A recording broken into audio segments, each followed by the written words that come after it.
ka m nwere vidio wee kwuo okwu a. Ụmụ nwanyị ụnụ ka m na-agwa okwu a maka na ife na-eme. Okwu a na-achọ ikwu mere ndị ọma ntụ ụtọ na ntị, mana ọwa advice ka m na-enye. Ị bụrụ nwanyị n'ụwa anyị nọ na ya kịta otu ife si aga, ị bụrụ nwanyị i wee chee di, chee marriage ma ya afọ hụ, i wee ruo 30,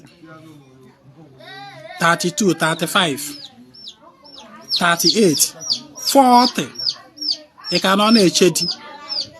Marriage anaghị awa ọkọrọ gị, di anaghị awa ọkọrọ gị. And ị mara dịka nwaanyị ịbụ, oge nwaanyị na-aga aga, ọwụ ife nne m fakwuru na oge nwaanyị na-aga aga, nne m na ọ na-agwa ụmụnne m okwu mgbe ahụ anyị pere mpe. Ọ na-asị fa marakwa na oge nwaanyị na-aga aga, oge nwaanyị na-aga aga, i wee na-eche di, na-eche marriage, i wee ruo 40, ị ka nọrọ. Nne, advice Ezinwa Anaedo na-enye gị tata bụ ọkwa gị n'ofu ụzọ, ya akpana gị n'ụzọ nke ọzọ. Kaba alụ jee zere agbụ, kaba alụ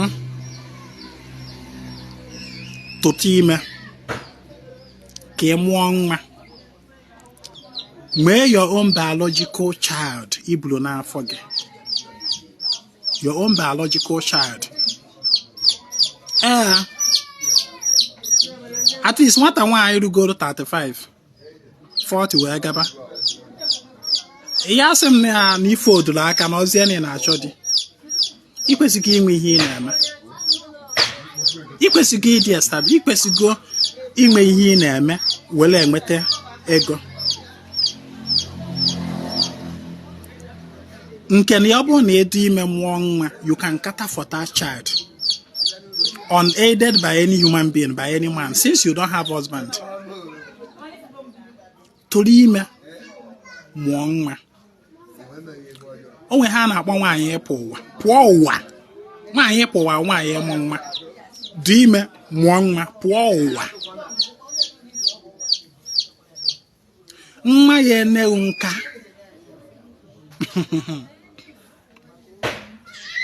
Ya akwa na Nigeria ka anyị nọ, ebe a bụrụ Western world. Western world ya bụ maybe mmadụ kaba nka, enwe establish an institute and whatever fa na-agbụ ya that look after the aged. Na Nigeria enweghị such provision. Ọkwa you are on your own. Mgbe ị ebido kaba, and ọ bụrụ na imegide ife anụnwa, i take your disadvantage mgbe oge ka dị, mgbe oge nwaanyị ka dị, mgbe ị ka na-afụ nsọ gị dịka nwaanyị, ị ka nwere ike ịtị ime, mgbe ahụ gị ka nọ intact ịdị ime. Ọ bụrụ na i take that advantage wee megide menopause wee dakwasa gị, menopause ọkwa nya no mekpatarism ma ọ bụrụ ndị sụrụ oyibo, no mekpatarism. Onya m nji agba gị 35, ekpedina ka o ruo 47, 35, nne ma di abịa hụ, ma husband abịa hụ, marriage abịa hụ, kaba alụ, tụrụ ime mụọ nwa, ka ị nwee onye ya eneghị nka. Ọ dị na ya amụtazi ya dịka ebu asef ma ọ bụ ịtọ, good and fine, provided you can take care of them. Nwee onye ya eneghị nka, ada ama maka na kịta ya ka nọ na-agbọghọ. Oge na-abịa mmadụ ya agbadawa.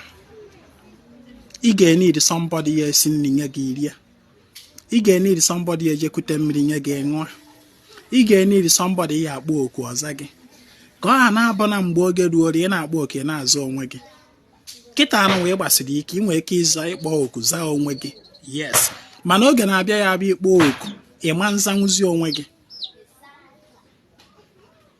Ị nọrọ na di nụhụ nwa inwe ha kaba arụ ka ịmụta nwa ọ wụ eziokwu na asị na ọdụrọ mma na ọ ime mkpuke nke nwa ibe mmanụ mana zụọ onwe gị ọ bụkwa ya na ịmụtazie anya bụ nwa ya emechazie onwezie di bịaranụ good and fine ọkwazie na di abịa hụ good and fine ama m ihe nji ekwu okwu a o nwere ofu nwata nwaanyị nọ na ọ bụla nwata nwaanyị sef o nwere ofu nwaanyị nọ na inbox m na-ebe akwa na ya chọrọ igbu onwe ya ọ na-ajụ m Ezinwa Anaedo mmadụ igbu onwe ya ọwụ alụ si ya nne na ọkwa alụ ọ sị m na ọkwa echiche ya na-echezi na nke ikpeazụ a nya ji wee doo ahọ achọrọ m iso ya n'oyibo nya ji wee doo ahọ 50 ịmazi ife ọhụụ n'oyibo nya ji wee doo ahọ 50 ọ bụrụkwa 15 nọ 50 dinye anụ mmanya eji nothing na ihe na-agụ ya kịta anụ abụzi gịnị iwere ndụ ya si ya nne na igbu onwe gị ụwa ya na-agakwa n'iru without you onwe ha na-akpọ depression and frustration ohit go ya no husband no child ma gị lụzuo husband ka ọ nawa harụ ka ị nwee child mee child of your own ga-akpọ gị mommy ga-akpọ gị mama mee child of your own ya bi n'anya otu anụ for somebody by your side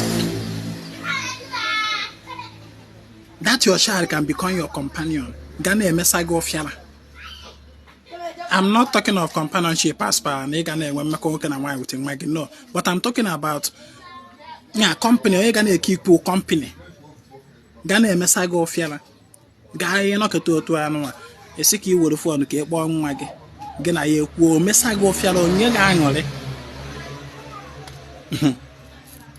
ifo na nke ikpeazụ a especially na nke ikpeazụ ọ bụ na the mentality of our women is not such that is marriageable na nke ikpeazụ ọ bụ na ụmụ nwaanyị develop go the mentality that ọ ga-afịa ha alụ ụfọdụ ụmụ nwaanyị na nke ikpeazụ a ama nnu di anụgodo anụ marriage a agbasa because of the mentality develop na nke ikpeazụ a ịghọtago it is very it is a sad reality that a lot of ụmụ nwaanyị nọ n'ụwa kịta ama nnu di it's a sad reality because ụwa anyị nọ na ya asago anya akpọrọ ya ịsa anya mana mụ akpọrọ ya iberibe nwaozi nwaanyị ọbụla chọrọ iteke order from nwoke na nwoke kwuo nwaanyị a na-efisi kpakakpaka mmemme ya eme mma egosi gị na nwaanyị ka nwoke mma egosi gị na nwaanyị na-ama nwoke aka ọwụ dịka ụmụ nwaanyị anyị mezie n'ụwa kịta therefore as a result of that many women cannot, not that they will not, but they cannot marry. So ọ kaara gị mma mara anụ kabarụ ka ịmụta nwa kabarụ ka establish onwe gị mee ihe ị na-eme jele ntị ya ụnọ kpawa ego do n'aka ogo ha plot of land gori ya n'afa gị ọ bụrụgodo eru ma mpalọ ka ịlụta nwuru di ya n'afa gị ya bụrụ nke gị asọkwa gị nwere anụ ụdị na gị jezie na ọ na be nna ka gị na ụmụnne gị ndị nwoke na-azọzi property a na obi nna gị that is not what Ezinwa Anaedo is saying. Ezinwa Anaedo asọkwa gị jezie ka gị na ụmụnne gị ka ụnụ gbawazie mgba zọwazie a na obi. That is not what I'm telling you. Na nwaanyị anaghị enwe a na obi. A na obi nwaanyị wu ebe ọnụ jeru di, but whereby na ịnụta nwụọ di nyezie onwe gị data a na obi kaba arụgolo ana n'afa gị lụọ ya ụlọ. It calls for diligence. It calls for ịgba mbọ. It calls for ịgba mbọ nwee ihe ị na-eme. Ụwa kịta anụ abụrụ ọzọ ụwa ya bụ ma nwoke nye nwaanyị ma nwaanyị erina. Ọlesokwa ma the opportunity na ya mụta di dị buoyant ọ na-akarị ihe niile. Mana whereby na di ahụ abịa ha no you are on your own nne kabalụ ka ịkwụrụ kwụsị ike. have something of your own in your name and adopt a child. Go near building that house. Here our advice can near you go. Maka ihe na afọzi na nke ikpeazụ a. Onye nke nọ n'inbox m nkịta anụ na WhatsApp m here na-ebere m akwanya ji wee chọ igbu onwe na-ajụgodo m jam question Ezinwa Anaedo suicide mmadụ igbu onwe ya ọwụ ife alụ. Ọ na-adụ m okwu n'ọnụ. Mmadụ anwazikwa na anwa abịa ajụ m dịka ajụjụ ahụ maka na ntị m na-asọ ife alụ. Ahụ m aka bụ ọfọ mmụọ obodo. So mara ọ dịka ahụ si ya bịa na-asọrọ m n'inbox. Ịhagidoro onwe gị nnọọ megide ka iruo 30 uche ya gbọrọ gị ka ị tụrụgodo ime mgbodo nke nwa nke gị. Ka iruo 35 uche ya gbọrọ gị ka ị tụrụgodo ime mgbodo nwa nke gị. Ka iruo 40 uche ya gbọrọ gị iwe megide nnọọ wee baa menopause. Ị bịazie kịta anụ a na-agba Ezinwa Anaedo na ịchọrọ igbu onwe gị. Take time.